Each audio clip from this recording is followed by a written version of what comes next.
उत्पत्ति अध्याय 31। याकूब का लाबान के पास से भागना। फिर लाबान के पुत्रों की ये बातें याकूब के सुनने में आई। याकूब ने हमारे पिता का सब कुछ छीन लिया है और हमारे पिता के धन के कारण उसकी यह प्रतिष्ठा है। और याकूब ने लाबान के चेहरे पर दृष्टि की और ताड़ लिया कि वह उसके प्रति पहले के समान नहीं है। तब यहोवा ने याकूब से कहा, अपने पितरों के देश और अपनी जन्मभूमि को लौट जा और मैं तेरे संग रहूंगा। तब याकूब ने राहेल और लिया को मैदान में अपनी भेड़ बकरियों के पास बुलवा कर कहा, तुम्हारे पिता के चेहरे से मुझे समझ पड़ता है कि वह तो मुझे पहले के समान अब नहीं देखता, पर मेरे पिता का परमेश्वर मेरे संग है। और तुम भी जानती हो कि मैंने तुम्हारे पिता की सेवा शक्ति भर की है। फिर भी तुम्हारे पिता ने मुझसे छल करके मेरी मजदूरी को 10 बार बदल दिया, परंतु परमेश्वर ने उसको मेरी हानि करने नहीं दिया। जब उसने कहा, चित्ती वाले बच्चे तेरी मजदूरी ठहरेंगे, तब सब भेड़ बकरियां चित्ती वाले ही जनने लगी। और जब उसने कहा, धारी वाले बच्चे तेरी मजदूरी ठहरेंगे, तब सब भेड़ बकरियां धारी वाले जनने लगी। इस रीति से परमेश्वर ने तुम्हारे पिता के पशु लेकर मुझको दे दिए। भेड़ बकरियों के गाभिन होने के समय मैंने स्वप्न में क्या देखा कि जो बकरे बकरियों पर चढ़ रहे हैं वे धारी वाले, चित्ती वाले और धब्बे वाले हैं। तब परमेश्वर के दूत ने स्वप्न में मुझसे कहा, हे याकूब। मैंने कहा, क्या आज्ञा? उसने कहा, आंखें उठाकर उन सब बकरों को जो बकरियों पर चढ़ रहे हैं देख कि वे धारी वाले, चित्ती वाले और धब्बे वाले हैं, क्योंकि जो कुछ लाबान तुझसे करता है वह मैंने देखा है। मैं उस बेतेल का परमेश्वर हूँ जहाँ तूने एक खम्बे पर तेल डाल दिया था और मेरी मन्नत मानी थी। अब चल, इस देश से निकलकर अपनी जन्मभूमि को लौट जा। तब राहेल और लिया ने उससे कहा, क्या हमारे पिता के घर में अब भी हमारा कुछ भाग या अंश बचा है? क्या हम उसकी दृष्टि में पराये न ठहरी? देख, उसने हमको तो बेच डाला और हमारे रुपये को खा बैठा है। इसलिए परमेश्वर ने हमारे पिता का जितना धन ले लिया है वह हमारा और हमारे बच्चों का है। अब जो कुछ परमेश्वर ने तुझसे कहा है वही कर। तब याकूब ने अपने बच्चों और स्त्रियों को ऊँटों पर चढ़ाया और जितने पशुओं को वह पद्दनराम में इकट्ठा करके धनाढ्य हो गया था, सबको कनान में अपने पिता इसहाक के पास जाने की मनसा से साथ ले गया। लाबान तो अपनी भेड़ों का ऊन कतरने के लिए चला गया था और राहेल अपने पिता के गृह देवताओं को चुरा ले गई। अतः याकूब लाबान अरामी के पास से चोरी से चला गया। उसको न बताया कि मैं भागा जाता हूँ। वह अपना सब कुछ लेकर भागा और महानद के पार उतरकर अपना मुंह गिलाद के पहाड़ी देश की ओर किया। लाबान द्वारा याकूब का पीछा करना। तीसरे दिन लाबान को समाचार मिला कि याकूब भाग गया है, इसलिए उसने अपने भाइयों को साथ लेकर उसका 7 दिन तक पीछा किया और गिलाद के पहाड़ी देश में उसको जा पकड़ा। तब परमेश्वर ने रात के स्वप्न में आरामी लाबान के पास आकर कहा, सावधान रह, तू याकूब से न तो भला कहना और न बुरा। और लाबान याकूब के पास पहुंच गया। याकूब अपना तंबू गिलाद नामक पहाड़ी देश में खड़ा किए पड़ा था और लाबान ने भी अपने भाइयों के साथ अपना तंबू उसी पहाड़ी देश में खड़ा किया। तब लाबान याकूब से कहने लगा, तूने यह क्या किया कि मेरे पास से चोरी से चला आया और मेरी बेटियों को ऐसा ले आया जैसा कोई तलवार के बल से बंदी बनाई गई हो? तू क्यों चुपके से भाग आया और मुझसे बिना कुछ कहे मेरे पास से चोरी से चला आया? नहीं तो मैं तुझे आनंद के साथ मृदंग और वीणा बजवाते और गीत गवाते विदा करता। तूने तो मुझे अपने बेटे बेटियों को चूमने तक न दिया। तूने मूर्खता की है। तुम लोगों की हानि करने की शक्ति मेरे हाथ में तो है, पर तुम्हारे पिता के परमेश्वर ने मुझसे बीती हुई रात में कहा, सावधान रह, याकूब से न तो भला कहना और न बुरा। भला अब तू अपने पिता के घर का बड़ा अभिलाषी होकर चला आया तो चला आया, पर मेरे देवताओं को तू क्यों चुरा ले आया है? याकूब ने लाबान को उत्तर दिया, मैं यह सोचकर डर गया था कि कहीं तू अपनी बेटियों को मुझसे छीन न ले। जिस किसी के पास तू अपने देवताओं को पाए वह जीवित न बचेगा। मेरे पास तेरा जो कुछ निकले उसे भाई बंधुओं के सामने पहचान कर ले ले, क्योंकि याकूब न जानता था कि राहेल गृह देवताओं को चुरा ले आई है। यह सुनकर लाबान याकूब और लिया और दोनों दासियों के तंबुओं में गया और कुछ न मिला। तब लिया के तंबू में से निकलकर राहेल के तंबू में गया। राहेल तो गृह देवताओं को ऊंट की काठी में रखकर उन पर बैठी थी। लाबान ने उसके सारे तंबू में टटोलने पर भी उन्हें न पाया। राहेल ने अपने पिता से कहा, हे मेरे प्रभु, इससे अप्रसन्न न हो कि मैं तेरे सामने नहीं उठी, क्योंकि मैं मासिक धर्म से हूँ। अतः उसके ढूंढ करने पर भी गृह देवता उसको न मिले। तब याकूब क्रोधित होकर लाबान से झगड़ने लगा और कहा, मेरा क्या अपराध है, मेरा क्या पाप है कि तूने इतना क्रोधित होकर मेरा पीछा किया है? तूने जो मेरी सारी सामग्री को टटोल कर देखा, तो तुझको अपने घर की सारी सामग्री में से क्या मिला? कुछ मिला हो तो उसको यहाँ अपने और मेरे भाइयों के सामने रख दे, और वे हम दोनों के बीच न्याय करें। इन 20 वर्षों से मैं तेरे पास रहा, इनमें न तो तेरी भेड़ बकरियों के गर्भ गिरे और न तेरे मेढ़ों का मांस मैंने कभी खाया। जिसे जंगली जंतुओं ने फाड़ डाला उसको मैं तेरे पास न लाता था, उसकी हानि मैं ही उठाता था। चाहे दिन को चोरी जाता चाहे रात को, तो मुझ ही से उसको ले लेता था। मेरी तो यह दशा थी कि दिन को तो घाम और रात को पाला मुझे खा गया, और नींद मेरी आंखों से भाग जाती थी। 20 वर्ष तक मैं तेरे घर में रहा। 14 वर्ष तो मैंने तेरी दोनों बेटियों के लिए और 6 वर्ष तेरी भेड़ बकरियों के लिए सेवा की, और तूने मेरी मजदूरी को 10 बार बदल डाला। मेरे पिता का परमेश्वर अर्थात अब्राहम का परमेश्वर, जिसका भय इसहाक भी मानता है, यदि मेरी ओर न होता तो निश्चय तू अब मुझे खाली हाथ जाने देता। मेरे दुख और मेरे हाथों के परिश्रम को देखकर परमेश्वर ने बीती हुई रात में तुझे डांटा। याकूब और लाबान के बीच समझौता। लाबान ने याकूब से कहा, ये बेटियां तो मेरी ही हैं, और ये पुत्र भी मेरे ही हैं, और ये भेड़ बकरियां भी मेरे ही हैं, और जो कुछ तुझे देख पड़ता है वह सब मेरा ही है। परंतु अब मैं अपनी इन बेटियों और इनकी संतान से क्या कर सकता हूँ? अब आ, मैं और तू दोनों आपस में वाचा बांधे, और वह मेरे और तेरे बीच साक्षी ठहरी रहे। तब याकूब ने एक पत्थर लेकर उसका खंबा खड़ा किया। तब याकूब ने अपने भाई बंधुओं से कहा, पत्थर इकट्ठा करो। यह सुनकर उन्होंने पत्थर इकट्ठा करके एक ढेर लगाया, और वही ढेर के पास उन्होंने भोजन किया। उस ढेर का नाम लाबान ने तो यज्र सहादो था, पर याकूब ने गिलियाद रखा। लाबान ने कहा, यह ढेर आज से मेरे और तेरे बीच साक्षी रहेगा। इस कारण उसका नाम गिलियाद रखा गया। और मिस्पा भी, क्योंकि उसने कहा, जब हम एक दूसरे से दूर रहे तब यहोवा मेरी और तेरी देखभाल करता रहे। यदि तू मेरी बेटियों को दुख दे या उनके सिवाय और स्त्रियां ब्याह ले, तो हमारे साथ कोई मनुष्य तो न रहेगा, पर देख, मेरे तेरे बीच में परमेश्वर साक्षी रहेगा। फिर लाबान ने याकूब से कहा, इस ढेर को देख और इस खंबे को भी देख, जिनको मैंने अपने और तेरे बीच में खड़ा किया है। यह ढेर और यह खंबा दोनों इस बात के साक्षी रहे कि हानि करने की मनसा से न तो मैं इस ढेर को लांघ कर तेरे पास जाऊंगा, न तू इस ढेर और इस खंबे को लांघ कर मेरे पास आएगा। अब्राहम और नाहोर और उनके पिता तीनों का जो परमेश्वर है, वही हम दोनों के बीच न्याय करे।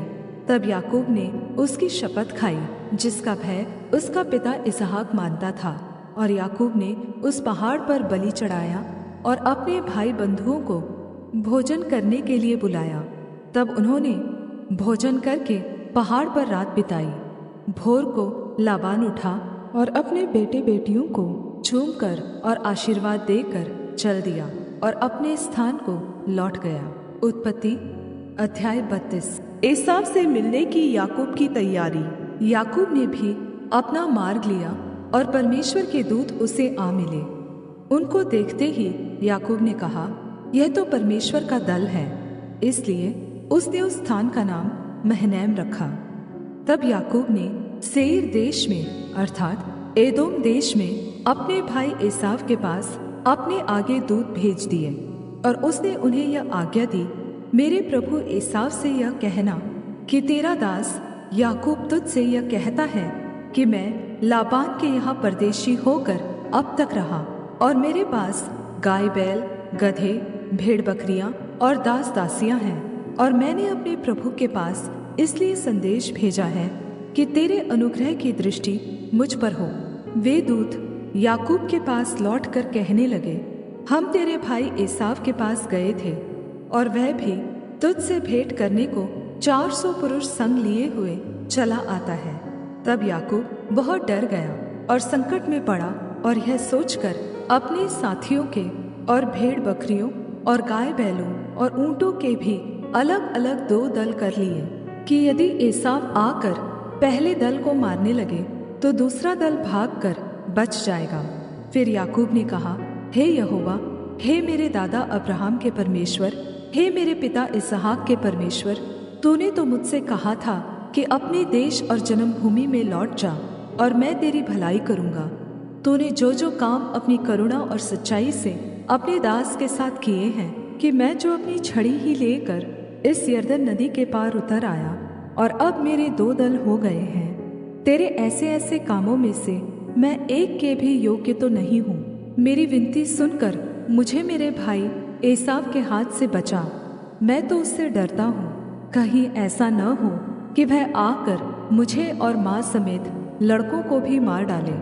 तूने तो कहा है कि मैं निश्चय तेरी भलाई करूँगा और तेरे वंश को समुद्र के रेत कणों के समान बहुत करूँगा, जो बहुतायत के मारे गिने नहीं जा सकते।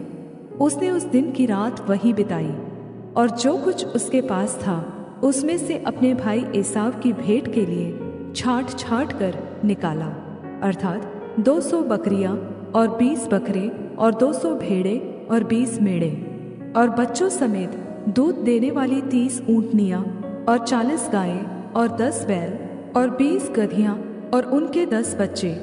इनको उसने झुंड झुंड करके अपने दासों को सौंपकर उनसे कहा, मेरे आगे बढ़ जाओ और झुंडों के बीच बीच में अंतर रखो।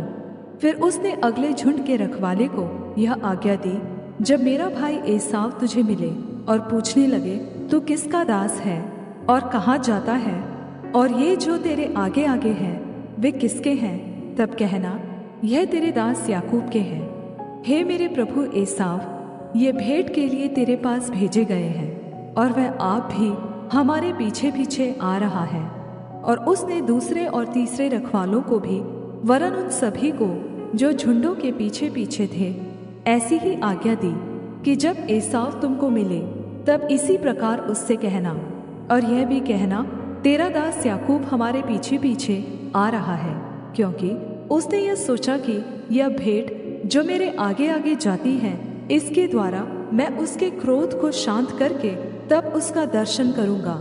हो सकता है वह मुझसे प्रसन्न हो जाए। इसलिए वह भेंट याकूब से पहले पार उतर गई और वह आप उस रात को छावनी में रहा। याकूब का मल्लयुद्ध। उसी रात को वह उठा और अपनी दोनों स्त्रियों और दोनों दासियों और 11 लड़कों को संग लेकर घाट से यब्बोक नदी के पार उतर गया। उसने उन्हें उस नदी के पार उतार दिया, वरन अपना सब कुछ पार उतार दिया, और याकूब आप अकेला रह गया। तब कोई पुरुष आकर पौ फटने तक उससे मल्लयुद्ध करता रहा। जब उसने देखा कि मैं याकूब पर प्रबल नहीं होता, तब उसकी जांघ की नस को छुआ, और याकूब की जांघ की नस उससे मल्लयुद्ध करते ही करते चढ़ गई।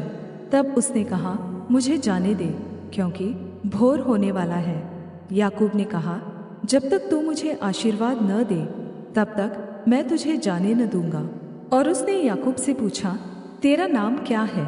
उसने कहा, याकूब। उसने कहा, तेरा नाम अब याकूब नहीं परंतु इस्राएल होगा, क्योंकि तू परमेश्वर से और मनुष्यों से भी युद्ध करके प्रबल हुआ है। याकूब ने कहा, मैं विनती करता हूँ, मुझे अपना नाम बता। उसने कहा, तू मेरा नाम क्यों पूछता है? तब उसने उसको वही आशीर्वाद दिया। तब याकूब ने यह कहकर उस स्थान का नाम पनीएल रखा, परमेश्वर को आमने सामने देखने पर भी मेरा प्राण बच गया है। पनूएल के पास से चलते चलते सूर्य उदय हो गया और वह जांघ से लंगड़ाता था। इस्राएली जो पशुओं की जांघ की जोड़ वाले जंघानस को आज के दिन तक नहीं खाते, इसका कारण यही है कि उस पुरुष ने याकूब की जांघ के जोड़ में जंघानस को छुआ था। उत्पत्ति अध्याय 33। याकूब का एसाव से मिलना। और याकूब ने आंखें उठाकर यह देखा कि एसाव 400 पुरुष संग लिए हुए चला आता है। तब उसने बच्चों को अलग अलग बांटकर लिया और राहेल और दोनों दासियों को सौंप दिया। और उसने सबके आगे लड़कों समेत दासियों को, उसके पीछे लड़कों समेत लिया को, और सबके पीछे राहेल और यूसुफ को रखा। और आप उन सबके आगे बढ़ा और 7 बार भूमि पर गिरकर दंडवत की और अपने भाई के पास पहुंचा। तब एसाव उससे भेंट करने को दौड़ा और उसको हृदय से लगाकर गले से लिपट कर चूमा। फिर वे दोनों रो पड़े।